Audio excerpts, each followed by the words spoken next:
अस्सलाम वालेकुम dear students, कैसे हैं आप सब। My name is Anam Rabbani and I am your teacher of social studies for class 4। बच्चों, हम पढ़ रहे थे chapter number 12 communication and transport.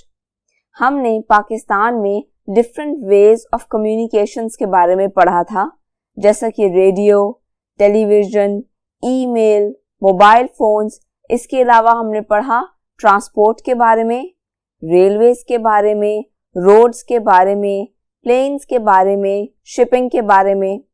और आज हमने करनी है इस चैप्टर की एक्सरसाइज। तो चलिए शुरू करते हैं। बच्चों, हमारा पहला क्वेश्चन है एक्सप्लेन व्हाट कम्युनिकेशन मीन्स। वो हमसे पूछ रहा है कि कम्युनिकेशन का मतलब क्या होता है। Communication means ways of keeping in touch with someone else through speaking, writing or making signs. Communication का मतलब होता है किसी दूसरे इंसान से बात करना। अब बात करने के डिफरेंट तरीके हो सकते हैं। या तो हम बात कर सकते हैं थ्रू स्पीकिंग, यानी कि हम बोलकर दूसरे इंसान से बात कर सकते हैं, या फिर हम बात कर सकते हैं थ्रू राइटिंग, लिखकर किसी इंसान से बात करना। जैसे आजकल आप मैसेजेस भेजते हो, आप ईमेल्स करते हो। इसमें न्यूज़पेपर्स, मैगजीन्स भी आ जाते हैं, क्योंकि न्यूज़पेपर्स में, मैगजीन्स में अगर आप किसी दूसरे शख्स का काम पढ़ते हो तो बेसिकली उसने राइटिंग के थ्रू अपना मैसेज आप तक कन्वे किया होता है। या फिर थ्रू मेकिंग साइंस।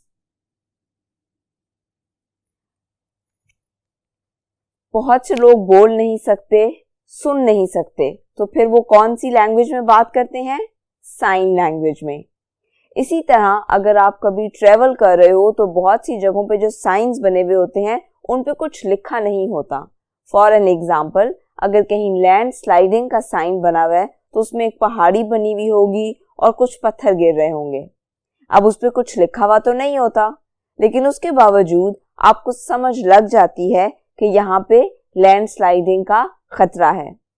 यानी कि जिन्होंने भी आपको ये कम्युनिकेट करना चाहा कि यहाँ पे लैंड स्लाइडिंग का खतरा है, उन्होंने एक साइन के थ्रू आपसे कम्युनिकेट कर लिया। तो कौन से 3 तरीके हैं जिनसे हम कम्युनिकेट कर सकते हैं? Speaking, writing and through science.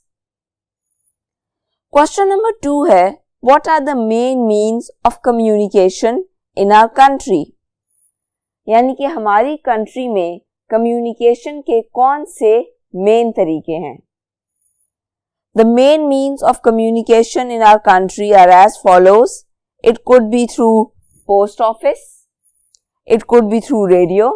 As all of you know, radio के थ्रू भी बहुत से प्रोग्राम्स चलते हैं और हमसे कम्युनिकेट किया जाता है। It could be through newspaper. जो भी शख्स न्यूज़पेपर पे कुछ लिखेगा, उसका कोई आर्टिकल पब्लिश होगा, वो आपसे बेसिकली बात ही कर रहा है, इनडायरेक्टली बात कर रहा है। डायरेक्टली तो नहीं बोल रहा, लेकिन वो अपना एक ओपिनियन न्यूज़पेपर में लिख रहा है जो कि आप पढ़ रहे हो। बिल्कुल इसी तरह कई बार ऐसा भी होता है कि अगर गवर्नमेंट ने लोगों तक कोई बात पहुंचानी हो तो वो न्यूज़पेपर में पब्लिश कर दी जाती है। इसी तरह जॉब्स भी न्यूज़पेपर्स में आती हैं। अब डिफरेंट इंस्टीट्यूशंस ने अगर बताना है लोगों को कि जॉब अपॉर्चुनिटीज हैं या वैकेंसीज खाली हैं, तो वो न्यूज़पेपर्स में ऐड देती हैं। तो बेसिकली वो हमसे क्या कर रहे हैं? कम्युनिकेट। Then telephones. ऑब्वियसली अगर आप टेलीफोन पे किसी से बात कर रहे हो तो आप उससे कम्युनिकेट कर रहे हो। टेलीविज़न। टेलीविज़न पे बहुत से आप प्रोग्राम्स देखते हो, टॉक शोज देखते हो, तो वो बेसिकली क्या होता है? वो सब कम्युनिकेशन होता है। टेलीविज़न के थ्रू आपको मैसेजेस दिए जाते हैं, टेलीविज़न के थ्रू आपको न्यूज़ सुनाई जाती हैं। अभी रिसेंटली जब कोरोना वायरस का अटैक हुआ तो टेलीविज़न पर ही गवर्नमेंट ने एक प्रोग्राम शुरू किया था, एक एजुकेशनल प्रोग्राम, ताकि बच्चों का वक्त ज़ाया ना हो और वो घर बैठे भी पढ़ाई कर सकें। तो गवर्नमेंट ने हमसे कम्युनिकेट किया था। देन ईमेल, ईमेल्स के थ्रू भी आप कम्युनिकेट कर सकते हो। रोड्स, रेलवेज, अब ये सब चीजें भी हमें दूसरे लोगों से कम्युनिकेट करने में मदद देती हैं। जब हम एक जगह से दूसरी जगह ट्रेवल करके जाते हैं तो भी तो हम कम्युनिकेट ही कर रहे होते हैं ना।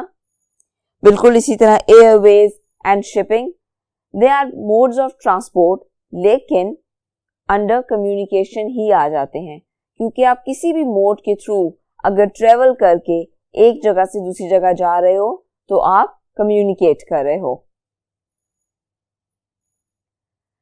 Question number 3 is, what are the main advantages of email? Are there any disadvantages? तो पहले हम क्वेश्चन के पार्ट नंबर 1 को डिस्कस कर लेते हैं कि क्या ईमेल के एडवांटेजेस हैं। The main advantage of the email is that it reaches the other person quickly. अब ईमेल का सबसे बड़ा फायदा ये है कि ये दूसरे इंसान तक फौरन पहुंच जाती है। बजाय इसके कि आपने किसी को कोई चीज भेजनी हो या आप किसी को लेटर पोस्ट ऑफिस के थ्रू भेजो या कोई डॉक्यूमेंट पोस्ट ऑफिस के थ्रू भेजो, इससे बेहतर है कि आप उसको मेल कर दो, ईमेल के थ्रू भेज दो। Email basically means electronic mail, तो ये काम जरा जल्दी हो जाता है। बच्चों वैसे भी अगर आप प्रोफेशनली देखो तो ये बात अच्छी समझी जाती है कि आप ईमेलिंग के थ्रू बात करो। और भी बहुत से तरीके हैं आजकल, व्हाट्सएप कर देना या मैसेजेस कर देना, लेकिन आप हमेशा याद रखना कि अगर आप किसी अच्छे इंस्टीट्यूशन में काम कर रहे हो और आपने अपना बिहेवियर प्रोफेशनल रखना है तो बच्चों email is the best way.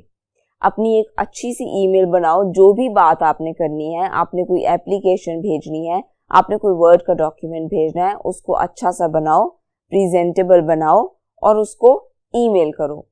Email का फायदा ये भी होता है कि आप एक ही टाइम में बहुत से लोगों को एक ही ईमेल या एक ही डॉक्यूमेंट या जो भी मैसेज है वो बहुत से लोगों को भेज सकते हो। Are there any disadvantages? The disadvantage is that you need to have an internet access for sending email. अब ईमेल का डिसएडवांटेज क्या है? ईमेल का डिसएडवांटेज ये है कि ईमेल भेजने के लिए सबसे पहले तो आपको इंटरनेट की एक्सेस चाहिए। उससे भी पहले आपको कोई ऐसा गैजेट चाहिए जिसके थ्रू आप ईमेल टाइप कर सको, आप ईमेल भेज सको। तो ये डिपेंड करना हुआ गैजेट पे भी, फिर इंटरनेट एक्सेस पे भी। अगर आपके पास इंटरनेट एक्सेस है भी तो फिर आप जिसको ईमेल भेज रहे हो उसके पास भी इंटरनेट एक्सेस होना जरूरी है, वरना तो फिर ईमेल भेजेगा कोई फायदा ना हुआ। ये एक डिसएडवांटेज है ईमेल का कि इंटरनेट के बगैर ईमेल वर्क नहीं करती। Why do you think roads are the most important part of the communications network in Pakistan? वो हमसे पूछ रहा है कि पाकिस्तान में कम्युनिकेशन नेटवर्क्स डिफरेंट हैं, शिपिंग भी है, एयरवेज भी हैं, लेकिन रोड्स को सबसे ज्यादा इंपॉर्टेंट कम्युनिकेशन मोड क्यों समझा जाता है? Roads are the most important part of the communication because they link all big cities to towns and villages. अब रोड्स को कम्युनिकेशन का सबसे ज्यादा इंपॉर्टेंट पार्ट इसलिए समझा जाता है क्योंकि रोड्स छोटे छोटे कस्बों में भी मौजूद हैं, विलेजेस में भी मौजूद हैं। अब हर विलेज में ना तो रेलवे ट्रैक मौजूद है और ना ही हर विलेज में कोई इंटरनेशनल एयरपोर्ट, तो रोड्स होने की वजह से आप कहीं भी पहुंच सकते हो। रेलवेज और एयरपोर्ट्स ये हर जगह नहीं है, लेकिन रोड्स बहुत से कस्बों में, बहुत से देहातों में मौजूद हैं, इसलिए रोड से ट्रेवल करना is a little easier. Why do more people travel by road within the country than by air or train?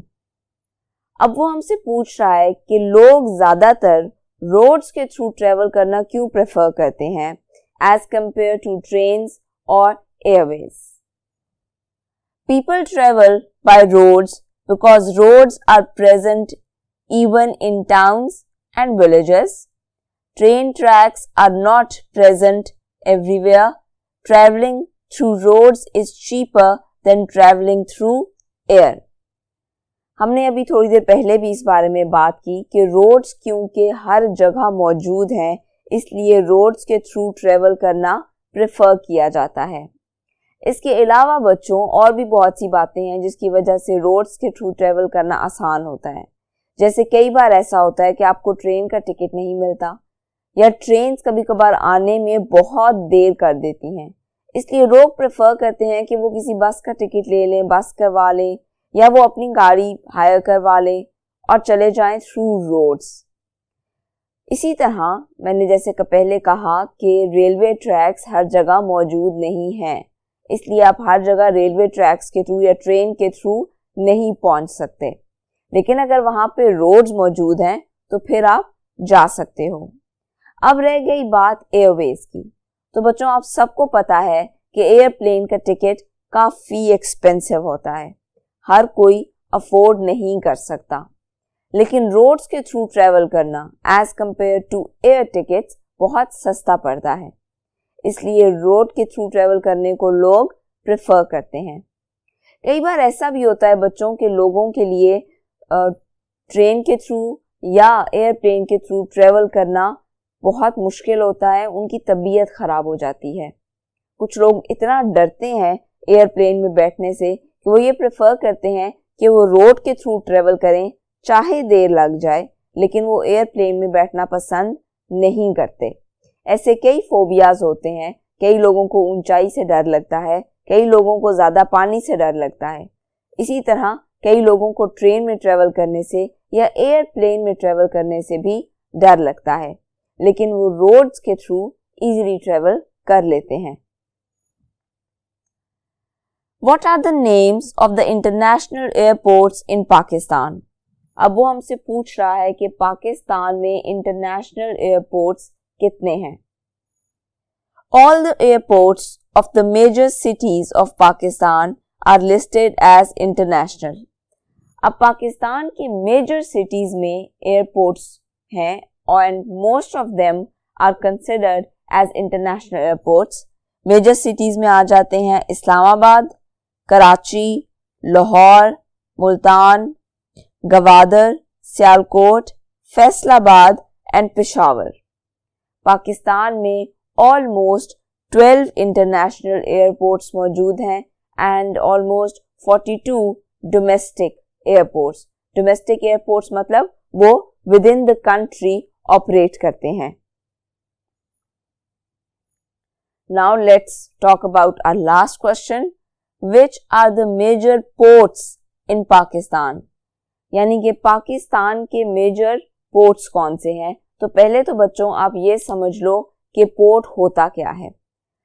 Port हम किसी ऐसी जगह को कहते हैं जो नॉर्मली किसी समंदर के पास एक सिटी होता है, जहाँ पे लेबर्स मौजूद होते हैं, जहाँ पे मशीनरी मौजूद होती है, क्योंकि वहाँ पर जो सामान लाया जाता है थ्रू शिप्स वो उतारा जाता है और लादा जाता है, यानी कि कहीं भेजने के लिए भी वहीं से सामान शिप्स पर रखा जाता है। ये प्रॉपर सिटीज होते हैं, बड़ी बड़ी जगह होती हैं। ऐसा नहीं होता कि कोई छोटी सी जगह होगी जहाँ पे ये सारा काम हो जाता होगा। ये बहुत बड़ी बड़ी जगह होती हैं, क्योंकि बड़े बड़े टैंक्स आने होते हैं, बड़े बड़े केसेस होते हैं जिनमें सामान मौजूद होता है जो आना होता है। उनको शिप से उतारने के लिए भी बड़ी बड़ी मशीन्स मौजूद होती हैं, इसलिए ये नियरली एक सिटी जितना होता है। इनको we call them small cities, जो कि समंदर के किनारे मौजूद होते हैं for unloading and loading the shipping material. तो हमारे पास इस वक्त तकरीबन 3 पोर्ट्स हैं पाकिस्तान में, जिनमें से एक है कराची पोर्ट। अब आप देख लो कि कराची को क्योंकि समंदर लगता है इसलिए वहां पर पोर्ट मौजूद है। इसी तरह मोहम्मद बिन कासिम पोर्ट, और तीसरा है गवादर पोर्ट जो कि बलूचिस्तान में है। आप पोर्ट्स की पिक्चर इस वक्त अपनी स्क्रीन पे देख सकते हो, जिससे आपको थोड़ा आइडिया हो जाएगा कि बेसिकली पोर्ट होता क्या है। अब यहाँ पर हमारे क्वेश्चंस एंड एक्टिविटीज ख़त्म होते हैं। क्वेश्चंस एंड एक्टिविटीज़ करने से पहले चैप्टर को अच्छे से पढ़िएगा ताकि क्वेश्चंस एंड एक्टिविटीज़ करने में आपको कोई प्रॉब्लम ना हो। इस चैप्टर में जितने भी MCQs मैंने आपको बताया कि ये फिगर इम्पॉर्टेंट है, ये MCQ में आ सकता है, ये फिर इन द ब्लैंक में आ सकता है, उस सब को हाईलाइट कर लीजिएगा ताकि आपको ऑब्जेक्टिव पेपर की तैयारी में आसानी हो। अपना बहुत सा ख्याल रखिएगा। अल्लाह हाफिज़।